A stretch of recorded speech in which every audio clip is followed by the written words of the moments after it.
Η κυρία Μορκουνάιτ έχει το λόγο τώρα για 2 λεπτά επίσης. Ačiū, ponia pirmininkė. Pirmiausia, noriu padėkoti tiem kolegom, kurie prisidėjo prie šios rezoliucijos rengimo. Ir labai norisi padėkoti ponui komisarui, kuris suteikė tiek daug vilties ir džiugesio savo pasisakymų šiandieną, kokių ketina komisija imtis veiksmų.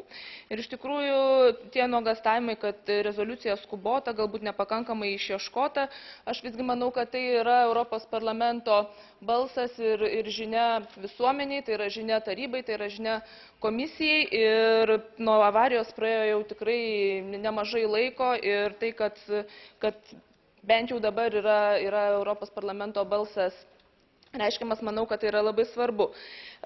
Manyčiau, kaip ir kiti čia kalbėjo, kad iš tikrųjų labai svarbu peržiūrėti dabartinius teisės aktus galiojančius Europos Sąjungoje ir tuos teisės aktus susijusius su saugos ir kokybės standartais. Ir tikrai nekalbama apie naftos gavybos sustabdymą apskritai, bet kalbama apie tiesiog situacijos peržiūrą ir kokių toliau veiksmų reikėtų imtis, kad nepasikartotų tokio pobūdžio avarijos ir katastrofos kaip Meksikos įlankoje. Aš asmeniškai labai džiaugiuosi šitoje rezoliucijoje esančiamis nuostatomis dėl trečiųjų šalių atsakomybės ir tai, kad Europos komisija ir tiek Europos Sąjunga turėtų stiprinti dialogą su trečiosiomis šalimis, kalbant apie tam tikrus energetikos infrastruktūros projektus. Tai nebūtinai Baltijos jūra ir naftos gavybos platformos ir tas pats Nord Streamas, bet tai yra ir Juodoji jūra, ir yra Viduržemio jūra, ir tos konfliktinės situacijos su Šiaurės Afrika. Tai aš manau, kad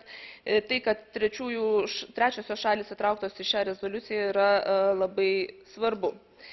Tai tiek, ačiū. Ευχαριστώ πολύ. Η κυρία Χίμπνερ για 2 λεπτά παρακαλώ. Dziękuję, Pani Przewodnicząca. Doświadczeni wydarzeniami ostatnich miesięcy i przejęci skomplikowaną sytuacją na rynku paliwowym, będącą następstwem katastrofy w Zatoce Meksykańskiej, powinniśmy